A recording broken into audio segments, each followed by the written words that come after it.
I'm Tanya Boyd. I'm the Director of Creative Collaboration at Project Success Academy, and we are glad to partner with Luke for his expertise when it comes to speaking and how to break into the speaker circuit. So, with that, Luke, I'd love to start hearing your story and what you got to share. Fantastic. Thank you for the invitation. Very excited to discuss details and really emphasize that I very much believe the talented people in your program and throughout the project management community. Uh, Kind of one of those, if I can do it, you can too situations. So I'm gonna kind of use the pandemic as a pre and post, as I think a lot of our lives had that situation. For me, before the pandemic, I was working. I actually owned a communications agency. I was adjacent to the world of events in that we would oftentimes collaborate with corporate clients, Dell, AMD, IBM. We would help their team get messaging and design high quality visual aids for their big keynotes. So I was close to it and I was strategizing for it, but ultimately handing off those strategies to executives around the country at large organizations. Knew it was something I'd want to do, but at the time I was running a 10-person agency and never had the time to really think about, okay, you know, settling down and focusing on speaker strategy. Well, good and bad news. My agency got kind of rocked during the pandemic and the various economic fluctuations that we've seen since, specifically because, as I mentioned, we supported a lot of events. So that was rough, but the silver lining was that I was no longer running a 10-person agency, and I was like, all right, this is that kind of post-pandemic, let's make this dream come true kind of thing. And I tend to be someone who, if I'm in, I'm all in, and so that's what came about. So I'll talk about the strategies, but I went all in on speaking really around mid summer of 2023. I was super excited to share that the results were very, very impressive. I was able to book a mix of in-person and virtual over 60 events in 2024 and in 2025 individually each year, 60 plus events. I was able to speak at TEDx, Disrupt HR. I was able to keynote even within that first year of 2024, a 300 person event at ATD event up in the DFW area. Last year, I had the honor of speaking at PMI Global. I have probably in total spoken to over 30 now PMI chapters or conference events too. So, yes, it has been an amazing experience, an amazing run. And I started, and this is what I want to emphasize to everyone watching this, is I started with very little. I hadn't really done much formal speaking since like 2018. I had a talk write up. That was really my main asset, a talk write up and a speaker bio. And I went out and began applying to those. Um, so, how did I do that? That's, I think, what everyone wants to know. But again, very much just to recap that intro, if I can do it, you can too. And also just, I love it. I love traveling. I love making connections. It's been fantastic. I know multiple people on this call from meeting in person at events. And especially after the pandemic, when we were all communicating virtually, just tremendous. And especially in a world where everyone's got a digital presence one way or another, making those in person connections to me has been so incredibly rewarding. So if that's something that you find a lot of that helps fill your cup, so to speak, I absolutely recommend this lifestyle and this looking into ramping up your speaking efforts. So, looking at what we need to do. Well, first of all, it is quite critical that you have a talk or two or three that are intriguing, are relevant. The biggest advice I share with folks is what can you do in your talk.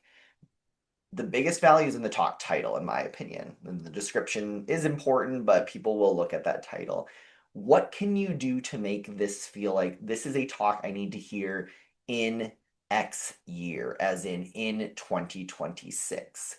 There are a lot of talks And there's a lot of incredible speakers, and topics like project management, topics like leadership, topics like management, topics like employee relations, profitability, whatever.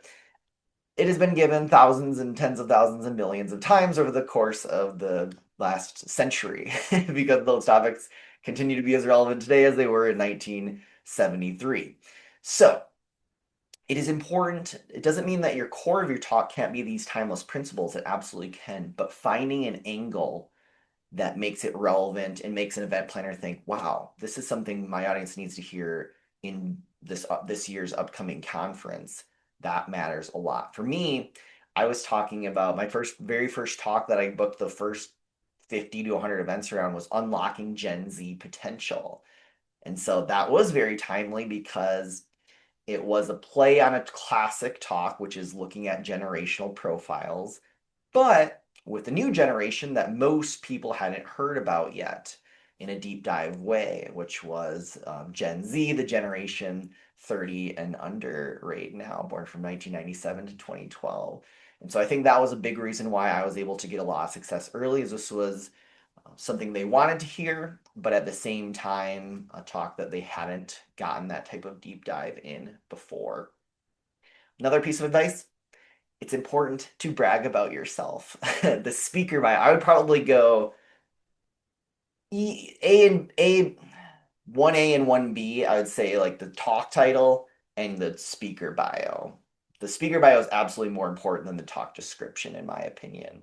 Most people I find when they're doing their own speaker bio, they give sort of a summary, sort of a timeline of events. This is what I do, and it's very descriptive. It uses a lot of broad language, good information, but it is critical to remember that event planners and organizations are looking at your talk in the context of many other people who likely want to talk. And so, if what you're describing there, a person who leads successful teams and makes an impact at their organization and has started their own this and that, all relevant, all very valuable, but it might sound a lot like the 100 other consultancy types who are also trying to get into that event. So I highly encourage, think about your speaker bio as a marketing piece. Front load, front load, front load anything that makes you unique.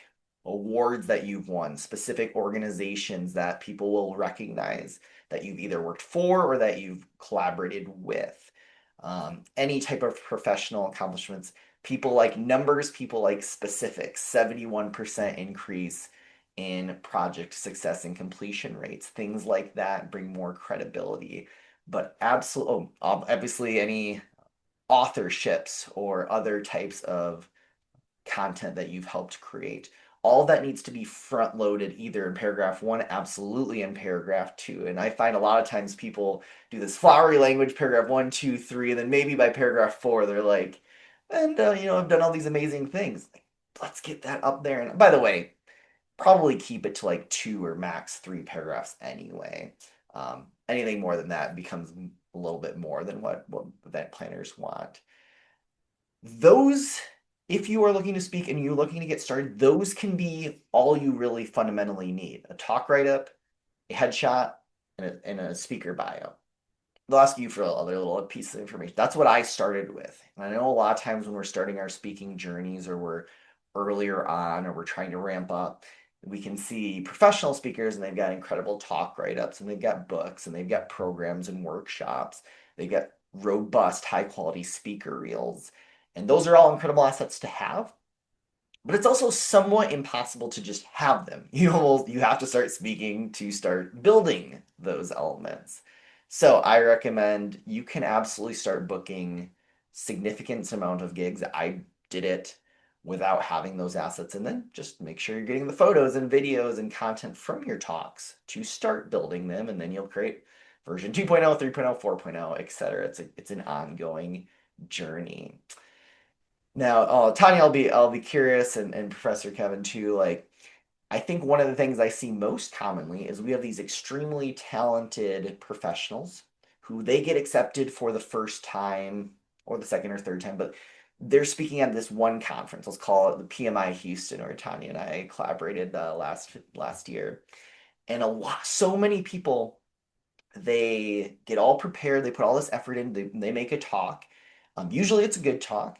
And the very first and last time they ever deliver it is at that one conference. And then it just gets kind of shelved. Is that fair, Tanya? Like we see that more commonly than you'd think, right? We definitely see it commonly. That was the first and only time I did that specific talk. There's others I've done over 20 times, but that specific one, I've tried pitching it a few more times and it hasn't gotten picked up. So it's like I've shifted topics that I'm pitching in 2026. So Exactly. And that even pitching it a few more times is honestly more than most people do. Most people like, and that's okay.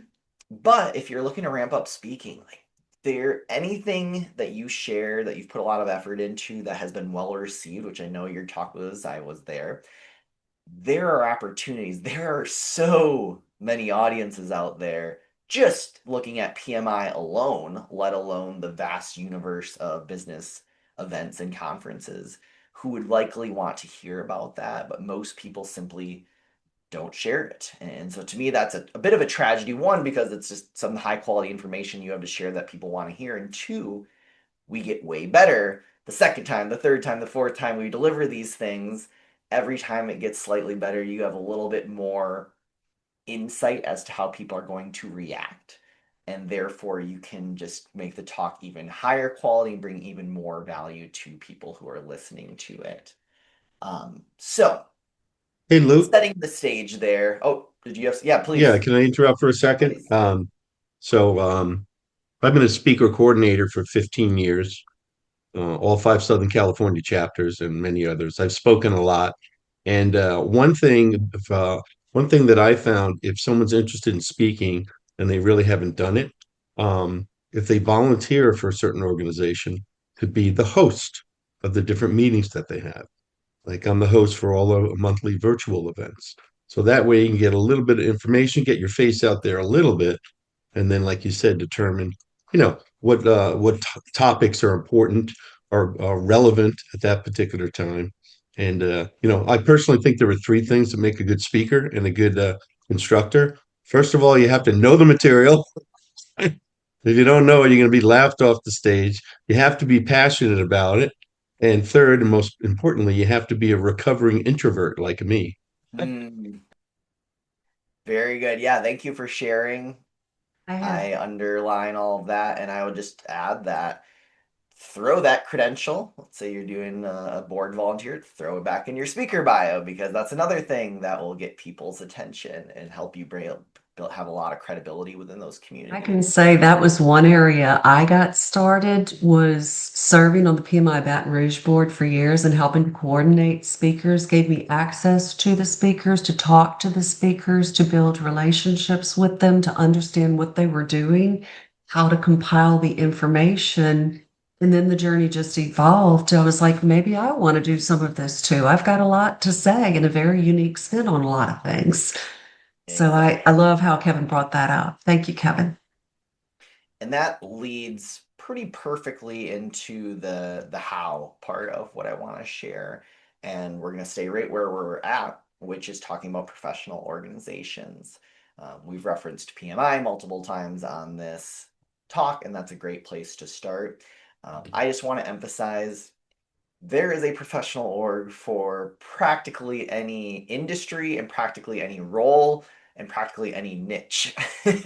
It's pretty incredible when you really dig deep into these things. I remember I was invited to speak to the Association for Internal Auditors a few years ago, and I don't think I knew necessarily what an internal auditor was at the time, and I definitely didn't know they had an organization, but they wanted to hear from me. They liked what I had to share, and I learned much, much more about internal auditing. And it is very important, of course, to make sure we're keeping our own books and our own financials accountable at our organizations. Yeah, there's just so many. So, first of all, what I did when I was getting started I identified 3, 4, 5 different professional organizations that I thought could be interested in hearing my Unlocking Gen Z Talent talk. And being here, I'm located in Austin, Texas. Being here, I decided that, well, if I got a speaking op, I would be willing to travel up to Dallas, over to Houston, down to San Antonio, or certainly, of course, in Austin. Have the advantage of within about a 3-hour drive to cover 4, 5 if you want to count Fort Worth and Dallas separately as major metro areas. And so I started just pinging those people from those different organizations. Um, the simplest way to do it is to go to the Houston PMI chapter website, look at who's in charge of their programming or events or continuing education, and connect with them. I personally have found LinkedIn to be a much higher success rate than email. I think a lot of times when we're doing these, a lot of times these professional orgs, they're volunteer run orgs. And so this is an email. This is their probably 4th or 5th email address that they have to monitor. Like, I think LinkedIn for me was a much quicker way to get responses. And then I simply ask, do you ever look for speakers? Something along those lines. And incredibly well received. Most of these professional organizations, this is really the reason I come here, is because they are constantly looking for programming. It is a never-ending cycle. There's an expectation that we meet typically once a month. There's typically going to be a guest speaker. We also, many professional orgs have an annual conference, which means 20, 30, 50 more speakers, sometimes more. And so they are constantly needing to connect with anywhere from 10 to 100 new speakers every single year. So they are great farms and they constantly need content. A few other orgs that might be relevant to y'all, a group that I'm aware of, ISACA, Information Systems Audit and Control Association. So a very IT org for those in the IT space. SHRM is one we mentioned, Tanya, Society for Human Resource Management, HR professionals. ASCM, Association for Supply Chain Management. All of them pretty much follow the same cadence as PMI. They've got monthly meetings most of the months of the year, and the bigger chapters have annual conferences. So that is a great place to start. That is a pretty low stakes way to start. You send some LinkedIn messages and you can start get some going. And most importantly, once you get in with one, you can start to leverage that for direct referrals and just indirect referrals. Hey, I spoke at PMI Houston. Now that I'm reaching out to PMI Austin, got well received. What do you think? You'll be listened to more than you would be if you hadn't had that credential. So that's where I want to start. And that's where I encourage everyone to start. But number 2 is this world of call for speakers. We were talking a little bit about that in the preamble, but essentially, the way that most conferences fill out the majority of their programming is to put out a call for speakers. Typically, this will happen anywhere at the latest 3 months before an event, oftentimes more like 6 months or 9 months before an event. Some of the biggest conferences, they're booking these things out over a year in advance. It's pretty wild. What this functions as is fundamentally, it functions as a kind of akin to collecting resumes when you're hiring someone. So basically, it is a form. Some of them are short, some of them are long, some of them are longer than they need to be. And basically, they are saying, submit your information, submit your talk idea, and we will consider you as part of a speaker for our conference. And ultimately, probably TMI here, but ultimately they collect dozens, hundreds, thousands of these applications. They go through a committee review. Typically, people will say, okay, these are intriguing me most. And then ultimately, they will send out an email well in advance of the event saying you have been accepted to speak and starting to discuss the logistics of it. So one of the big problems and one of the big challenges is just what I referred to with timelines. Oftentimes call for speakers are not well advertised. They're maybe just sent to their existing newsletter, for example. And so if you're not on that, you're not going to hear about it. Or they're posted on LinkedIn by the event planner who you're not connected with and would have no way of knowing otherwise. So that can be the real challenge, is just identifying when these things happen. One good idea is to simply just keep an eye out on websites of orgs you are really, really interested in working with. And then I want to show, I'll do a little bit of a screen share. Another one is putting out a Google alert, and there's all kinds of tools, but an alert so that when there's a press release or some sort of publication that addresses a call for speaker opportunity, and of course you can add your own industry, your own keywords, you will get an auto-generated email around that through Google's web crawlers. Those are good. You're casting a huge net. You're going to catch a lot of stuff. You're going to have to filter through a lot of stuff. I interestingly found LinkedIn was one of my most advantageous sources, and I'll just screen share real quickly. One of the things that I found, can you see that, Tanya? See my screen? Yes, I can see it. Okay, cool. So one of the things I learned, and you can actually see it right here. I just did it to test again. You can actually search by phrase on LinkedIn. And so I'll just do it live, call for speakers in quotes, hit enter. And so it'll still initially just show people, but you can go over to here. I'll make it just a little bigger so everyone can see, and you can search by posts. So this is in theory crawling all the different people who have referenced call for speakers in their LinkedIn post. So you can already start to see there's one. Create probably. The Wellness Summit 2026, that was 4 weeks ago. Look at there, woo! It's probably my algorithms bringing me right to this one. Some of them are posts about it, not necessarily, but you can kind of filter through, you get the idea. Many of these are legitimate call for speakers. Just for what it's worth, I have found that sorting by, interesting, date posted, I have found by far the best results when searching by past 24 hours. So I think for whatever reason, when you add it, when it's just kind of generic, it kind of collects a lot of stuff.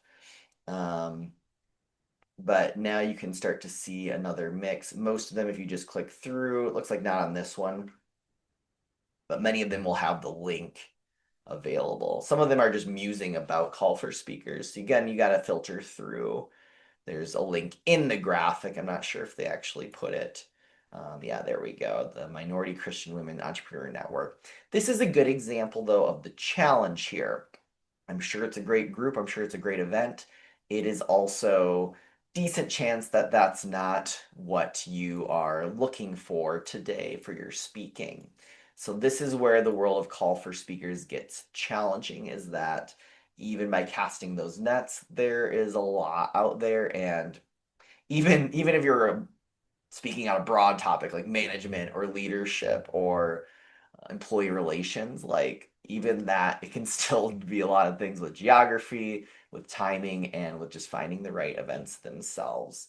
So this leads to my program. But before I jump into that, I just wanted to see, does anyone have any questions on that? Kind of what I shared, though, those processes, the DIY methods.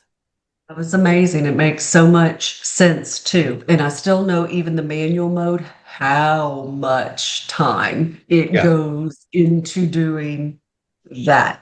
So I'm excited to delve into your program because I think that solves a lot of challenges for people that underestimate the administrative burden.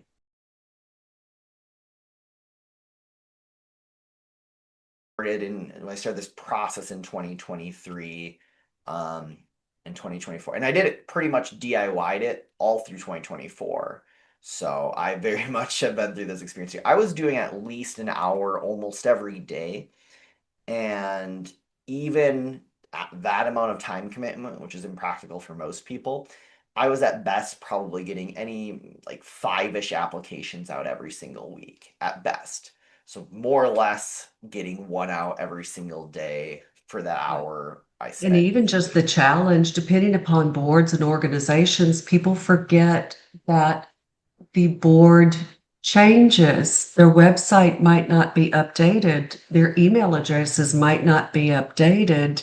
And then sometimes there's the challenge that again, I'll just use PMI. Some of them have professional development at whatever the chapter is, but some of them use individual names, which adds to another layer of complexity because when that person drops or doesn't answer their email, all the things.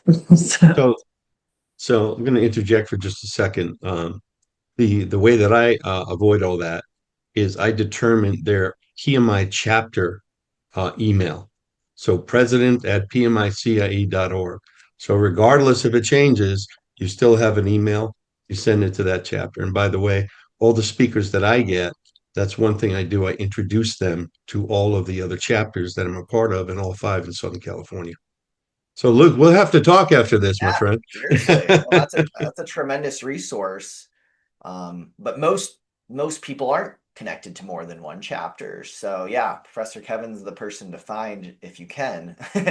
Um, with that all said, I still think, from my experience, that the cold email from someone who just doesn't know you whatsoever, even if it is professionaldev@pmioregon.org, like I have found that that is a harder case to be made than if I can actually connect with them on LinkedIn, because my LinkedIn has my picture, it has my write-up, it has all my professional credentials. So I'm like, oh, that person looks like they could be an interesting speaker.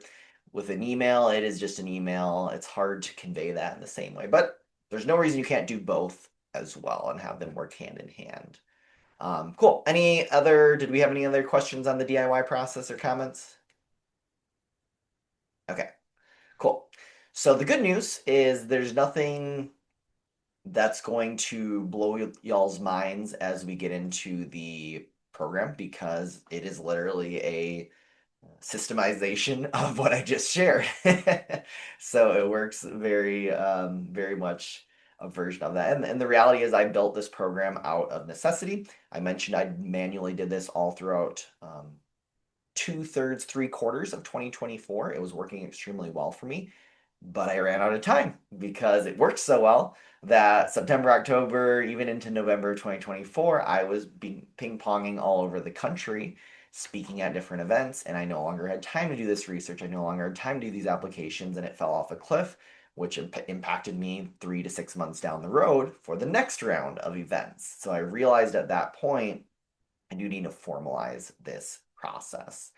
So the first thing, basically I set up a team to do everything that I've been doing except way better and way more hours, and to do it for me. That's the short version. So one of the first value props is we have someone every single day going through the Google alert announcements, the LinkedIn posts. We have 3 or 4 or 5 other different event sources that we're hunting for. We are always on the hunt for events. This is not some stagnant list. And getting back to LinkedIn one more time, I feel like I'm a sales rep for them, but I'm not. It makes me a lot of money using it, so I'll give it a shout out in any case. But getting back to them, there is not a way. LinkedIn has a pretty locked down interface. There's not a way to crawl LinkedIn posts just using a Google Alert style tool. So it is a manual process, and that is to me an incredible differentiator. That is honestly how I found my TEDx talk, was because I had seen an event planner through searching for it, of course, post about they had a few extra slots in their TEDx event. And I pounced on it. I applied that day. I was probably the first person to react to that post, and I was in. That would not have been something I would have been able to find through a Google web crawling, for example. It had to be that manual LinkedIn search. So just to give you all a sense of scope, we had a team pretty much all of last year, like I said, doing that daily research. Caveat, of course, not every event is going to apply to every person equally, but just to give you a sense of scope, we found over 1,500 events last year that had open call for speakers. So there are so many. Yeah. And again, just to talk about that gap of knowledge, like most of us only encounter one or two professional orgs that we're interacting with through our professional, the local PMI chapter, the national PMI chapter. Maybe we're involved with one or two other orgs. Most people don't have any capacity beyond that, and that's even stretching it. So to know that there are hundreds, if not thousands, of other events out there, and the majority, and by the way, these are ones that we have filtered through for quality. The majority of them need business content. These are business conferences. Again, not everyone will apply, but there's a lot. There's so many out there. There's easily enough to get dozens of applications out every single month. So that's like Tanya, and you were being proactive. You were applying for a few more times with that one talk. But that's, to me, again, that's still like, okay, a few more times. We could be doing a talk, applying that same talk 20 times, 50 times, 100 times. Then we're getting some real data. But again, who actually has the time or energy or research ability to actually do that? So when we collect those events, we are tracking all the details. So number one, the deadline, but also who's the industry, what types of tracks. So do they have a leadership track? Do they have an IT track? Do they have an HR track? All those types of things, so we can match your individual talks with the appropriate events. This is not just a mass spam type of situation. We also have a checklist. We have done hundreds, if not thousands, of these applications on behalf of speakers. We have a checklist knowing 99% of the time what these events are asking for in terms of assets. It's not anything rocket science. It's your contact info, it's your speaker bio, it's your talk write-up, it's your headshot, and a few other various assets. The important critical thing, part of this program, you share those assets with us as part of the onboarding process. From there, we will use those exact assets to apply to events on your behalf. So you do that work on the front end, and then we start to put your name out there in front of a lot of event planners. Now, I do want to stress there is open communication constantly. You will have a dedicated person working with you, so you'll always be able to email or Slack or WhatsApp, whatever your preference from a communication style. If we come across that 1% wrinkle that we didn't have something for, we'll just quickly ping you. And then every Friday, you will get a report sharing all of the work that we've done for you on behalf of your account that week. So we will list every single event that we've applied to. That'll include screenshots, so you have that visual verification. It'll also include a link to a database on Google Sheets that has the full directory of anything we've ever done for you on your behalf, including the status of any of those applications. So still pending, accepted, rejected, anything in there, you will get alerts to on that. So here's where this is pretty much impractical for anyone who's trying to DIY. Is like, we are literally doing 5 to 10, sometimes more applications for everyone every single week, meaning we are doing 30 plus applications for folks every single month. And so that is what a funnel truly looks like in terms of speaking. We've seen people average anywhere from 10% up to, I've seen, I have one individual right now, he's got a talk about hiring in the age of AI. He has a few talks that are averaging about a 40% acceptance rate. Like, people are very confused about hiring in the age of AI, so the timing is critical. And again, that gets back to my first note about timeliness. But also, that means that for every few applications we're sending, he's getting almost like half of those accepted. So it's truly incredible. He's had over 50 applications accepted in just the last year of doing this program with us. So yes, that is what a true funnel looks like, as much as anyone can. And by the way, we have indexed pretty much entirely any PMI chapter conference and the national conferences. So we've got our hands all over PMI, we've got our hands all over SHRM and a lot of other different orgs. In addition, we will build a list for you of 50 to 100 contacts for a local professional org. So I mentioned I did initially prospecting of my region. We'll build a list for you to do that. For that particular component, we don't do the actual outreach. We just hand you that list with the contact information, email, LinkedIn addresses, and you can do that part. We even include scripts, sample scripts for you to go through on that. But the application process, that is entirely done for you, but with full visibility to you. Trying to see if there's anything else I will also personally, as well as with my team, review any assets that you share with us, so your bio, your talk write-ups, to ensure, at least based on our experience, if let's just say you had 5 talks you've given historically, you can ask us, which do you think of these will perform the best? And we'll tell you based on our experience doing this over the course of the last few years. And we will also help you if you want consulting. If you've got it, if you're really happy with it, we'll just lock and load. But we'll also consult with you in terms of if you want to make some tweaks, here's some ideas to improve that bio, to improve those talk write-ups. That is the core of the program. So let me pause, see if anyone's got any questions, and then we can kind of just finalize and share. We'll also can go through any frequently asked questions and then get to the offer as well, Tanya. For you to share just what you see in your experience, because I know both you and I, and most likely Ben Chan, know this as well too, and probably Kevin, that many of the talks that we get accepted for, especially the virtual, are unpaid. Some of the ones are paid, and like Ben said earlier in the conversation, some actually expect you to pay and do all the travel and everything. Any insights, even in just vague terms of percentages? I know it can Yeah, vary. And that's yeah, the top question we get asked. So appreciate yeah. you setting that one up. Yeah, and yes, I do try to illuminate based on my experience of that. Um, so you listed the categories, which I think is handy. First of all, I'll say in our program, we never intentionally target pay to play, as in you have to pay to speak there. It can sneak in because sometimes orgs don't really advertise that, and then you find out on the back end. But we'll never intentionally. When we do find out about that, we remove that org from our list. So we'll shelve pay to play.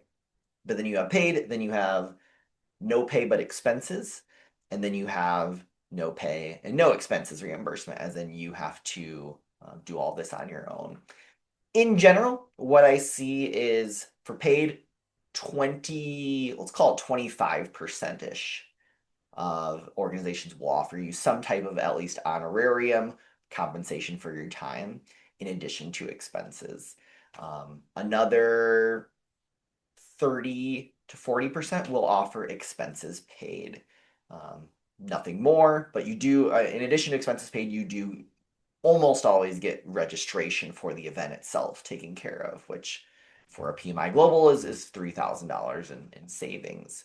And then there's the no pay and no expenses situation. That makes up the remaining 30 to 40% of what I just discussed. Now, the important point to note here, and this is what I always stress to people, if you're unsure, and I know we're usually just applying on your behalf, but like if you're unsure, apply, because you can always have these conversations after you've been accepted to the event. None of these are legally binding. Once you receive that acceptance email, that does not mean you have to drop everything in your personal and professional life and fly over to Tucson in November for, to costing you at the cost of your own expenses. Every single one of these can be discussed, negotiated, and ultimately, if it's not a fit, declined for whatever reason. So, as part of the program, as soon we take care of all of that front loading of the process, as soon as we receive an acceptance email. And by the way, I should mention, we work with you to set up a shared email account so that we both have access to it. And so we'll then notify you, hey, you've been accepted to speak at PMI Houston. And then at that point, we hand it off. So it is up to yours to do whatever you want with. You can accept it, you can negotiate, you can decline. It is totally up to you, and you have the full autonomy, full agency to do whatever you want with that. I do include guides, best practices for how I respond to initial email acceptances. And usually one of the first things I do is try to get some context. So is it a main stage talk? Is it a breakout session? If it is a breakout, how many concurrent breakouts are there? How many attendees do we expect? You can start to get a sense then of your parameters. Okay, it's pretty likely that I'll have 70-ish people in the audience. And then you can start to make those decisions. Is an audience of 70 people at this conference. Is that worth it to you? Is it worth it to you no pay but just expenses? Is it worth it to you no pay and no expenses? In some cases, and this is where it becomes an interesting conversation, in some cases, it might make sense. I am speaking at a cybersecurity conference in California in about a month. I'm not getting anything to speak there. No expenses, no payment. But it is a major IT conference, up to 40,000 attendees for my particular breakout. I will have hopefully estimated 300 people in my audience. And I thought, you know what? I'm going to give that a shot. I think that I do workshops, I have a book, I have, obviously I can speak at individual professional organizations. Hopefully people in that audience like me and want to do business with me. So to me, that's worth it'll cost under 1,000. It'll probably be like $600-700 for me to do that whole thing all in. So I decided I'm going to do that one. Most people, we can't sustainably just drop $700 for 5 events every month. I get that, but that is the important point, is that you can evaluate each one and decide accordingly. So that's my. Oh, also just obviously, I just will say this is a misconception. Um, some people think there's just no way you can get like real money doing this process. I have had speakers in my program book keynotes $4,000, $5,000, $7,000 off of literally a cold call for speaker application. Now, again, it's quality in, quality out. The higher quality, these are people who tended to have a speaking history. They have a speaker website, they have a speaker reel. That's when you're most likely going to get that type of invitation, but it happens. Not as uncommonly as people think. So again, apply and see what happens is my advice there. And that will pay for the program for the entire year. Did see a question come in from Ben just asking, how do you handle visa requirements for international speaking? When we onboard folks, we simply get their geographic preferences as to where they want us to apply, and we will follow your instructions there. In terms of what you then decide to do after that, that's ultimately, usually the events will give you, if you do need some type of sponsorship, almost always the events are going to help you facilitate that. But ultimately, in terms of our role, we will simply target the geographies, countries that you want to speak in and feel reasonably comfortable. You can sort through the visas. Out of curiosity question, and this is maybe based more on the people who come through your program. Have any of them been like, I have to make at least this amount before I do anything type of thing? Have you dealt with that Mm. sort of? Okay. Okay. Yeah, it's a tricky one. I get it. It's a chicken and egg kind of situation. Yeah. Ultimately, and this is the way we structured the program, Tanya. So obviously, good question there to set up the offer too. Is like at the minimum, I recommend budgeting for at least at a minimum 3 months to do this process. Really, I would recommend 6 months, but at a minimum 3 months. The reason is I talked about it. This is a process, as in we apply and it goes through the application, it goes through the committee review. That takes a while. So it is not uncommon for us to be hearing about events that we applied to 4 months ago, 5 months ago, even longer in some cases, because that is the way that the committee review process oftentimes works. So yes, there is a real consideration of ROI, absolutely, and I appreciate that. My recommendation, at the minimum budget for 3 months, knowing that the opportunities will come. But if you only did it for say a month, like you're not gonna see much traction. We'll still get out 60-ish applications for you. But to really see it through, it does make sense to at least commit to that. Now, importantly, people who are most successful with this, they are not banking on turning the speaking itself into the crazy revenue stream. And not to say that it can't happen, but the people who are most successful, they have a lot of channels that they're able to monetize and produce business from these opportunities. And that's, in my opinion, the best way to think about it, especially when you're starting off, because most people aren't just going to start booking keynotes unless you've got a famous name, you started a TV show in the past. Like, if you don't have that, you probably have to do a few years, build up a bit of a reputation. So making sure, like I said, the people who I know who've been very successful, they have coaching programs, they have workshops, they have guides and books and various other assets that they can. And we're not turning our talks into sales pitches. I want to be clear on that. But there are ways to strategically share, and people want to know like what you do, what you offer, and consulting, of course. So the people who I know who make the most of these opportunities, well, just like I'm doing with that San Francisco event, like I believe that I can generate well enough business to justify that $700 investment in going out there. So those are, and then maybe 2-3 years down the road, the speaking itself becomes a pretty decent revenue stream too. But it's best and most successful if you have other pathways to monetize these versus just being directly compensated for the event itself. I understand. Can you speak to some about the context of the cost of your program Of course. specifically, and then maybe piggyback on what you see, like if you're affiliated with national speaker associations and other places you know that do similar services, if you could share what Yeah. their costs would be as compared to yours. Yeah, so we've got the little, so we'll send this link out, Tanya, right, and feature it, etc. But yeah, so this is our Project Success Academy landing page. Important point, you might not be able to see that super well, but roughly 700 a month, 699 a month, 3-month minimum commitment. I just spoke to the reasoning behind that. So basically, it's important that you be willing to budget for at least about 2,000 US dollars to get this program started. At that point, it is up to you. You could choose to just do the minimum. You could choose to just keep this thing running for you year round if you would like. Again, we'll send that link there, but that's the quick hitting info there. So ultimately, most of the people in the program, they just continue to do that every single month because again, typically what we're doing is we are sending out applications 3 to 6 months in advance of the next batch of events.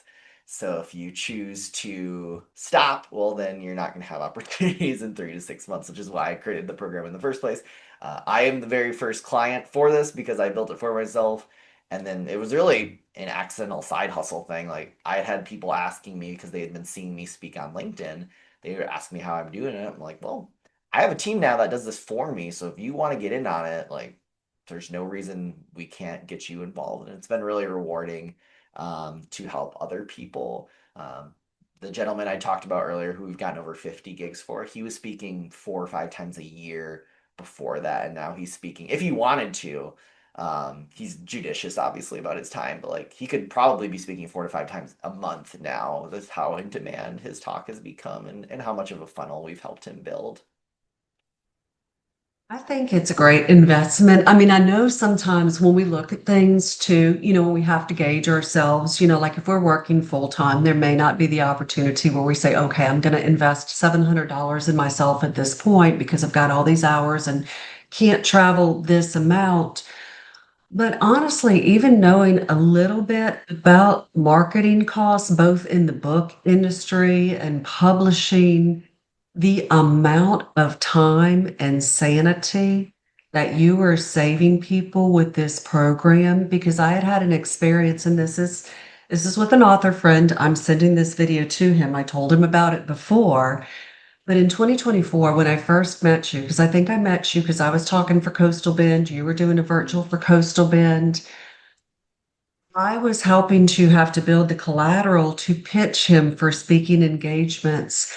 And that process of building that from scratch took me so long to do. AI wasn't as advanced. It was so time intensive, knowing where to go, going through all the websites. People underestimate how many days or weeks or even months that intensive of a Right. process can take to build the list. let alone send it out into the universe to get started. So your service for the cost for people that are looking to elevate books, sell coaching services, speak more, I think it's a great thing, and I appreciate you even addressing, the unpaid things, because I'm seeing things like that too. Like I had an opportunity to speak for PSYOP, but it was on a panel, but I would have to be a member and then I'd have to pay my registration and then I'd have to pay all the cost. Whereas like PMI, I don't think you have to be a PMI member necessarily to get picked for the cost, and at least it covers the registration. But like SHRM, I know I've seen some SHRM events. They cover your flight, they cover your couple nights in the hotel, and I think there's like a $700 that they give. So certain places do, but just even speakers knowing, hey, you're not going to find out the logistics until afterwards, because a lot of these places will not even tell you until you have the opportunity to get on the selection list, and then you'll have to decide. Yeah, it's a great point. And we also, just to continue that thread, like we also now have, maybe not a ton always, but we do have some leverage because a committee has gone through and said this talk is of interest to us. When you're accepted, you already have some leverage there. And Correct. I've seen situations where our policy isn't to pay for expenses, but we really want to hear from you. Like we'll make it happen for you, and things like that. I've absolutely seen. I've actually seen ones even that said we don't pay at all, but then all of a sudden they do have a bucket for their keynote speakers, and someone's all of a sudden making pretty good money because they got booked for a keynote slot. So yes, it can happen. Not always, but it can absolutely occur. Definitely So, seen that between breakout and keynote. I'm sorry, Kevin. Go ahead. yeah, that's okay. So one of the things I do as a speakers bureau director, I get awesome speakers. I'm mostly keynotes, but our chapter is very small, so we don't have the money to pay them. But I have a lot of value add. So some of the value add is I can record the video, give them a copy of that. I also send out the actual PowerPoint presentation to all the attendees and include the speaker in that list. And then I also contact the presidents of all the chapters that I'm affiliated with and send out a recommendation for them. Then I send them a LinkedIn recommendation. So I'm telling all my speakers this. I'm booked up through August, by the way, for my chapter. They're like, wow. So, and somebody I just booked last week, his normal fee was $12,000 an hour, and he's coming basically for free. He's getting a Wow. $50 gift certificate, but he's getting all that value added, which my speakers have told me that's way more important than the speaker fee. It's a lot more valuable. It's gold, is what they've told me. So Absolutely. just want to share. Yeah, thanks again, Professor Kevin. And I'm going to use that as our call to action too a bit because importantly, you mentioned that you're booked through August. And so I want to just remind everyone, as soon as you start trying to get speaking, you're kind of 6 months behind. Don't mean to intimidate you, I just mean that events get planned 3, 6, 9 months in advance of where you're at today. And so a trap I find people fall into is they want to, in their mind, they have this idea of building the perfect talk. And so they're going to like get this perfect talk created, and then they're going to start offering it, and it's just going to take off, which would be amazing. And I hope that for them. But start applying. I didn't actually even have my talk built when I started applying. I had that talk write up, which is traditionally a title and 2 or 3 paragraphs and some learning objectives. That's what I started with because guess what? Once you get accepted and you have a date on the calendar coming up in 3 months of an event, you're going to get the talk ready by then. If you have this aspirationally in your mind that you're going to do it at some point, well, at some point may never come. So you can start now. That's $6.99 a month. That is all we take. It is a fixed rate fee. So anything you earn either from the gigs themselves or from spin-off services from that is yours to keep. It is very much our goal, of course, to help to make sure our clients are paying for themselves because that is a win-win for all of us. And Tanya, you asked earlier a little bit about some of the context. Well, there's a lot of list building programs out there. Like you can subscribe to get call for speaker lists, but in many cases, it's still the same problem as what we had before. You're still the one having to do the work. You're still the one having to pay attention to the deadlines and get all the assets created. And most people, they might be able to pull it off for a week or two, but then things get busy at work, and guess what? That falls off a cliff. And so, again, the value we bring is we are doing this for you. You are getting a weekly report on Fridays, and that's it in terms of what you need to do after the onboarding process. And any types of targeting as to types of events, geography, preferences, etc. You can constantly, and you can even substitute your talks in and out. We support up to 3 different talks. So all that to say, this is something we can absolutely help you do, help you ramp up, and just want to help you avoid that trap of putting in all the work and creating these incredible talks and then not having anywhere to share them. This part of the work done allows you to practice your content, refine your presentation, all of that piece of the puzzle too. Well, Luke, this has been amazing. Like I've seen you speak before, but like even oh my gosh, thank you for taking the time to do this. And thank you for everybody that participated.